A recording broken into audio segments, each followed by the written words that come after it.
अब चलिए मान लेते हैं कि उनके आरोप में सच्चाई है, मुझे 3 प्रश्न का जवाब दीजिए। मैं सबसे पूछ रहा हूं, आपसे पूछ रहा हूं, कौन सी गाली दी गई, किसने दी, किस कांग्रेस नेता की मौजूदगी में दी गई? ये 3 सवाल का जवाब दे दीजिए। कौन सी गाली दी गई? नहीं, वो तो मैं नेचुरली वो शब्दों का यहां प्रयोग नहीं कर सकता हूं। तो जिस शब्दों का प्रयोग नहीं कर सकते हैं उसमें बिहार बंद कर रहे हैं। जिस शब्द का प्रयोग नहीं किया जा सकता है उस पर बिहार क्यों बंद कर रहे हैं? आपके मंच से तो हुआ ना, मतलब जो आपका जो किसने दी? चलिए अब दूसरे सवाल पे आते हैं, किसने दी? जो कार्यकर्ता थे नावेद, कांग्रेस के कार्यकर्ता थे जी? नहीं थे? नहीं। पुलिस ने अरेस्ट किया है जी। तो फिर कांग्रेस क्यों माफी मांगे? और तीसरा सवाल, कौन कांग्रेस का नेता वहां मौजूद था? हम मौजूद थे।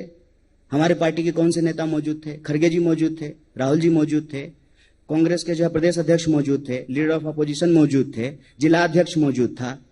कह रहे हैं कि हाथ में झंडा था, तो झंडा गाली देता है?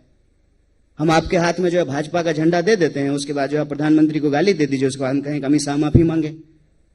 ये तो कुतर्क है ना, आप कुतर्क कर रहे हैं। और मान लीजिए कि गाली किसी ने दे दी, गाली देना गलत बात है, बात खत्म हो गई। हमको तो लगता है कि बीजेपी के लोग बार बार उस गाली का वीडियो लगा करके, वो तो एक बार गाली बका, ये 1000 बार गाली बक रहे हैं। और दूसरी बात, प्रधानमंत्री आकर के क्या कह रहे हैं? मेरी मां को गाली दे दिया इसलिए हमको वोट दे दीजिए, यही कह रहे हैं ना? क्यों इसको मुद्दा बना रहे हैं? मेरी मां को गाली दे दिया इसलिए हमको वोट दे दीजिए।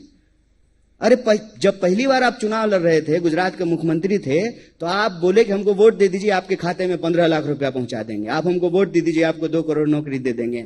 आप जो है हमको वोट दे दीजिए, हम स्विस बैंक से सारा काला धन लेकर के आ जाएंगे। आप हमको वोट दे दीजिए, महिलाओं के ऊपर अत्याचार रुक जाएगा। आप हमको वोट दे दीजिए, 2022 तक सबको पक्का मकान मिल जाएगा। आप हमको वोट दे दीजिए, किसानों को उनके फसल का दाम दोगुना कर देंगे, उनकी आमदनी दुगनी हो जाएगी। इसमें से जब कुछ नहीं किए हैं तो अब 20 साल एनडीए का राज चलाने के बाद बिहार में कह रहे हैं कि हमको गाली दे दिया है इसलिए हमको वोट दे दीजिए।